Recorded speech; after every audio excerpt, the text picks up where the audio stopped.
Lur Sedayana dimanapun kalian berada, video kali ini berbeda dari video Harry Babakan sebelumnya. Saya bakal menceritakan sebuah alur dari serial yang diadaptasi dari webtoon dengan judul Sweet Home yang bergenre horror thriller.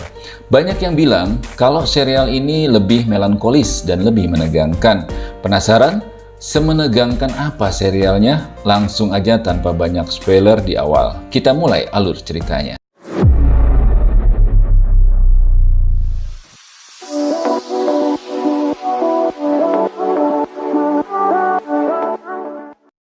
Di awal scene dibuka pada setting waktu bulan September 2020. Kita diperlihatkan pasukan militer dengan berkumpul bersiap siaga.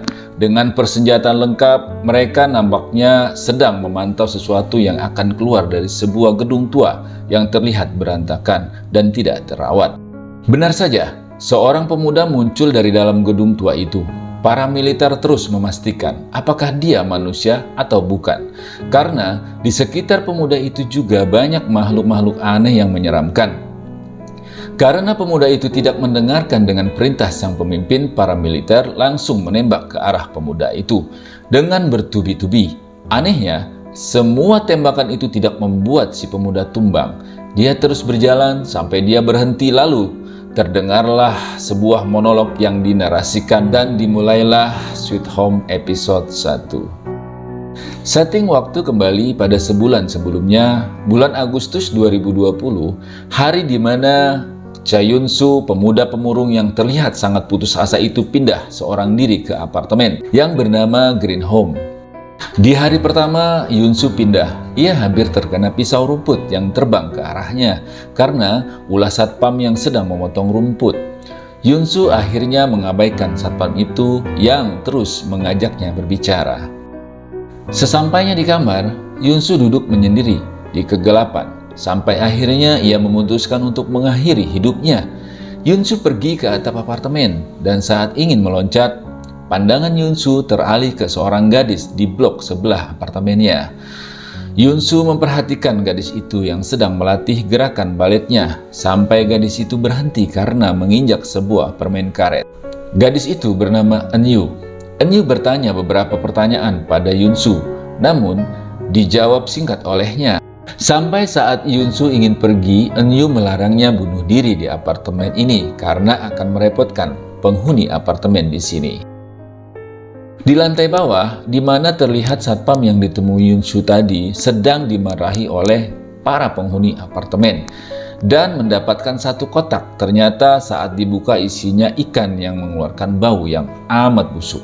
Kemudian hidung satpam itu mengeluarkan darah yang cukup banyak. Saat Yun-soo kembali ke kamarnya, ia mendapati satpam tadi yang semenjak mimisan bersikap aneh. Ia berdiri di depan kamarnya. Satpam itu hanya memberikan sebotol minuman yang katanya sebagai permintaan maaf untuk kejadian tadi di luar apartemen. Yun-soo yang merasa ada yang tidak beres dengan satpam tadi membuang minuman itu. Scene berpindah ke sebuah kamar yang terlihat sangat berantakan. Kamar itu milik wanita bernama Jisoo. Selesai dengan latihan gitarnya, Jisoo bergegas pergi untuk bekerja. Sesampainya di lift, Jisoo bertemu wanita yang sedikit tidak waras bernama Myun-suk. Myun-suk terlihat seperti ibu yang baik yang mendorong kereta bayinya, tapi ternyata kereta bayi itu kosong. Merasa aneh dengan tingkah Myun-suk, Jisoo lebih memilih tidak satu lift dengannya.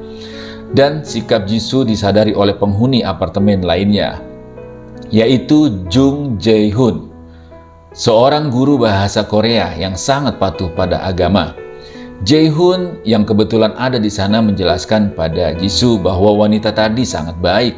Hanya saja baru-baru ini Myun-suk tertimpa musibah karena bayinya belum lama meninggal tertabrak mobil saat ia sedikit lengah dengan kereta bayinya. Kembali lagi ke kamar Yun-soo. Yun-soo terus memandangi layar ponselnya yang menunjukkan pesan bahwa ia terpilih menjadi penguji di sebuah festival game. Dan sayangnya hari itu adalah hari di mana Yun-soo merencanakan untuk mengakhiri hidupnya. Malam harinya, Yun-soo mendapatkan paket mie instan miliknya hancur berantakan di depan pintu kamarnya. Karena penasaran, Yunsu mencoba mengikuti remahan Mi tersebut sampai pada depan kamar tetangganya. Ia melihat darah di mana-mana, dan saat itu juga ada kepala kucing yang menggelinding. Dan terdengar suara parau seorang wanita yang terus berkata, "Lapar." Karena syok dan ketakutan, Yunsu langsung berlari ke kamarnya. Sialnya, wanita itu mengikuti Yunsu sampai depan kamarnya. Wanita itu meminta tolong pada Yunsu untuk menemaninya karena ada hal yang tidak beres di dalam kamarnya. Untuk memastikan bahwa wanita itu bukanlah si pelaku, Yunsu meminta agar wanita itu memperlihatkan tangannya. Ketika itu juga wanita marah dan mengeluarkan banyak darah dari hidungnya. Lalu wanita itu terus memaksa masuk ke kamar Yunsu sampai akhirnya terdengar suara seorang tengah bermain gitar di lantai atas, membuat wanita aneh tadi tertarik dan meninggalkan Yunsu. Yunsu mengumpulkan keberaniannya dan berbekal tongkat pel, ia keluar kamarnya dan bertemu Sang Wook, pria dengan wajah preman yang juga salah satu penghuni apartemen ini, yang baru saja turun dan ikut terkejut karena melihat ada banyak darah. Tidak lama Yunsu pingsan di depan Sang Wook. Ternyata suara gitar itu berasal dari kamar Jisoo. Segera Jisoo berhenti memainkan gitarnya saat ada seorang yang menggedor-gedor pintunya dengan keras. Jisoo pikir itu adalah tetangganya yang merasa tidak nyaman dengan suara bising dari gitar Jisoo. Namun Jisoo sangat terkejut bahwa ternyata orang itu adalah wanita dengan wajah yang menyeramkan. Jisoo menanyakan apakah wanita itu baik-baik saja, namun wanita itu terus mengerang dan berteriak lapar, dan lagi wanita itu terus memaksa Jisoo untuk membuka pintunya. Jisoo yang ketakutan mencoba keluar untuk melawan dengan tongkat baseballnya.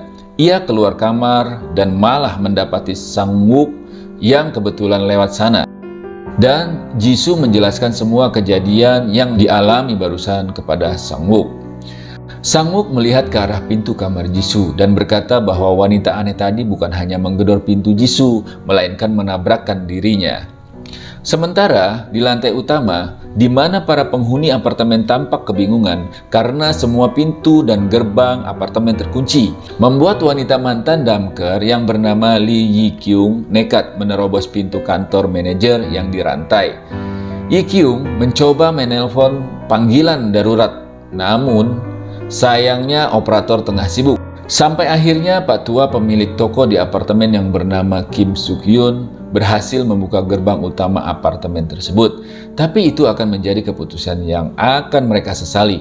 Pasalnya, saat gerbang itu perlahan terangkat, ada sosok tinggi yang sedang menunggu di luar apartemen.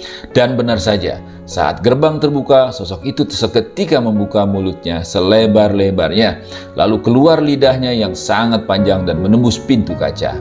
Apesnya, lidah panjang itu langsung menangkap satu orang penghuni apartemen dan menyedot darahnya hingga kering keronta dan langsung tewas. Sontak itu membuat penghuni apartemen lain berlari ketakutan mencoba melindungi diri. Beruntungnya, makhluk aneh itu berhasil dialihkan oleh Lee Eun-yuk. Kakak dari Eun-yu ini adalah seorang pemuda berkacamata yang pintar dan banyak akal. Lee Eun-yuk terus mengalihkan monster itu dengan menggunakan apar. Sementara Pak Tua Suk-hyun kembali ke kantor manajer untuk menutup gerbang tadi. Namun, saat Eun-yuk hendak diserang oleh makhluk itu, Yi-kyung langsung menerjang makhluk itu hingga terpental keluar apartemen bersama dirinya dan bergegas kembali ke dalam apartemen dibantu oleh Eun-yuk sebelum gerbang itu tertutup kembali. Setelah kejadian mengerikan tadi, mereka bertanya-tanya makhluk apa itu.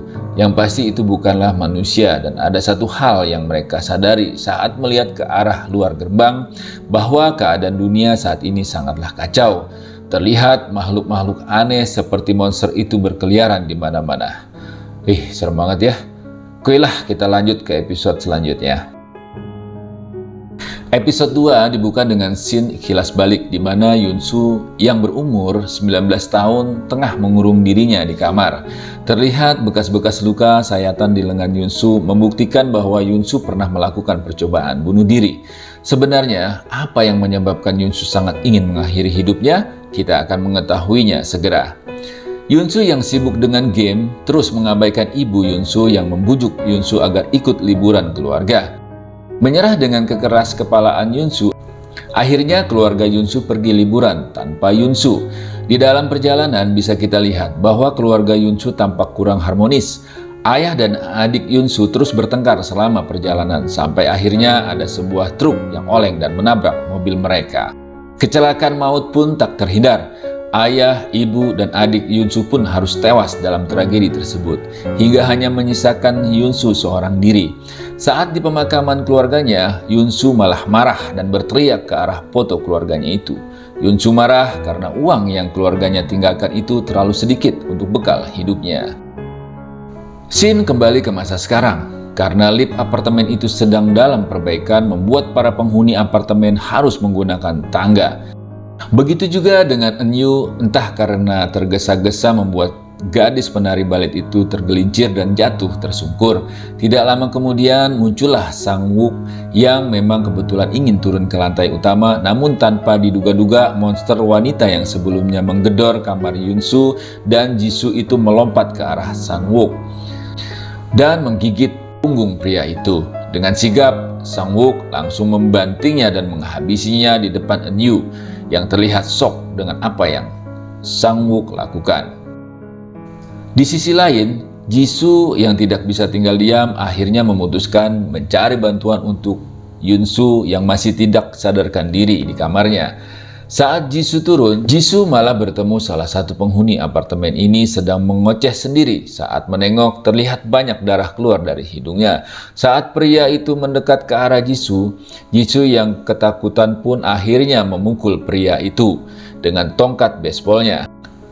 Jae-hoon datang di waktu yang tepat. Ia memenggal separuh kepala pria itu dengan samurainya saat pria yang ternyata sudah menjadi monster itu ingin menyerang Jisoo kembali. Para penghuni apartemen yang ada di lantai dasar masih dalam keadaan shock dan ketakutan, ditambah saat sinyal mulai kembali. Mereka mendapatkan pesan darurat yang menyatakan bahwa telah terjadi suatu bencana dengan wabah yang menyebar hampir di seluruh negeri. Orang yang memiliki gejala mimisan, tidak sadarkan diri dan agresif harus segera dikarantina. Pesan darurat ini membuat suasana semakin menegangkan. Sebagian para penghuni apartemen bersikeras untuk bisa kembali ke kamar mereka masing-masing, yang artinya pintu akses menuju tangga harus dibuka. Namun sebagian lainnya melarang karena tidak ada yang tahu keadaan di lantai atas aman dari monster atau tidak.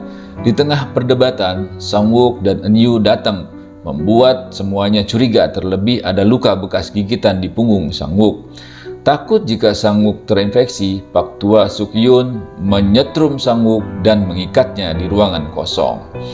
8 jam kemudian, Yunsu yang masih di kamarnya menatap ke arah luar jendela. Yunsu terkejut dengan semua yang sudah porak-poranda di luar sana.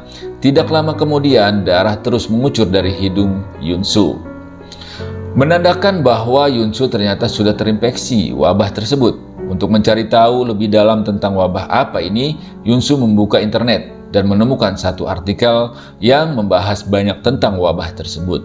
Dalam artikel itu disebutkan bahwa yang sedang terjadi saat ini bukanlah wabah, melainkan kutukan.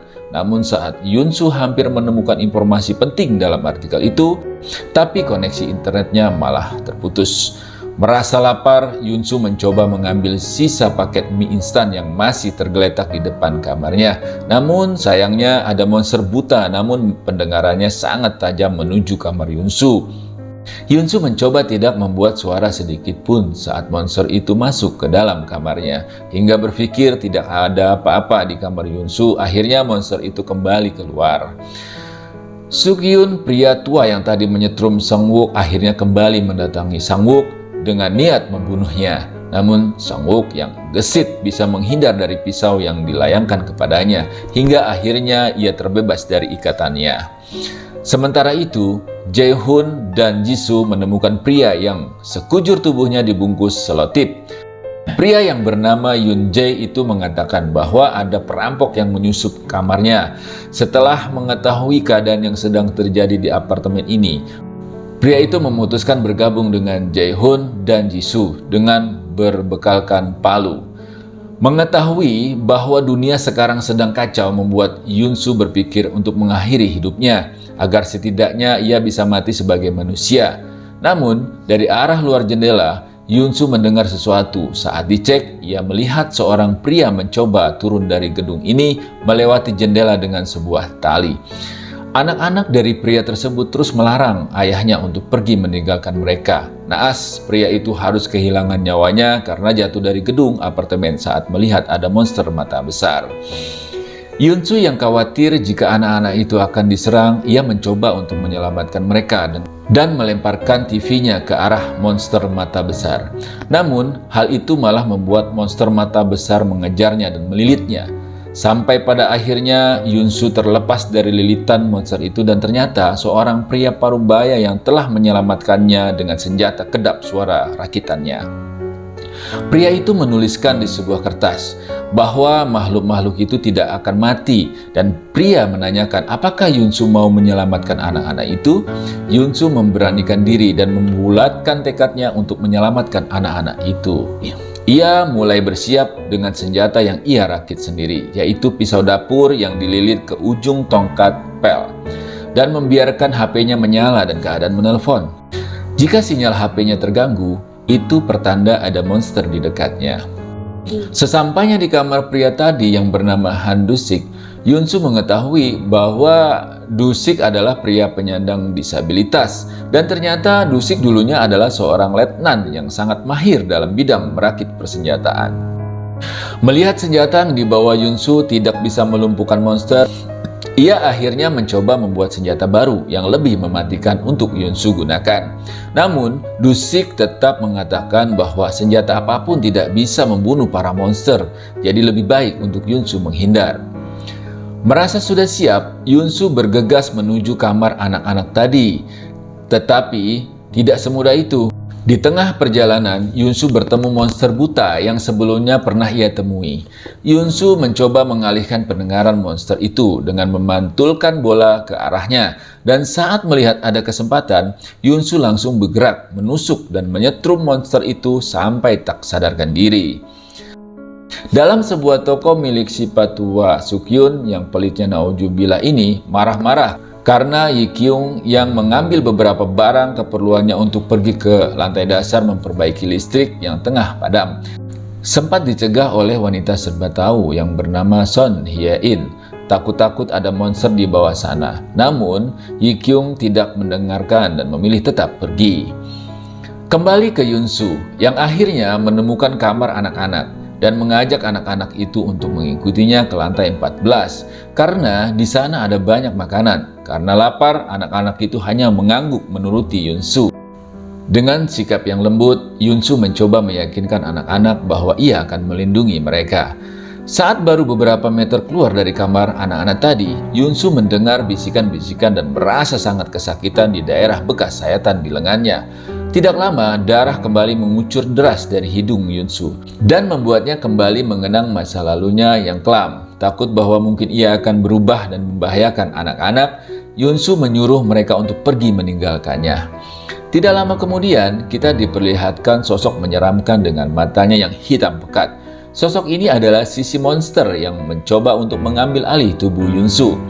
Sosok itu terus berusaha membuat emosi Yunsu meningkat dengan memprovokasi pikirannya. Sampai akhirnya Yunsu kalah dan monster itu berhasil mengambil alih tubuh Yunsu.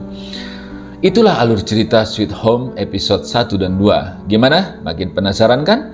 Apakah Yunsu benar-benar akan berubah menjadi monster? Bagaimana nasib anak-anak tadi?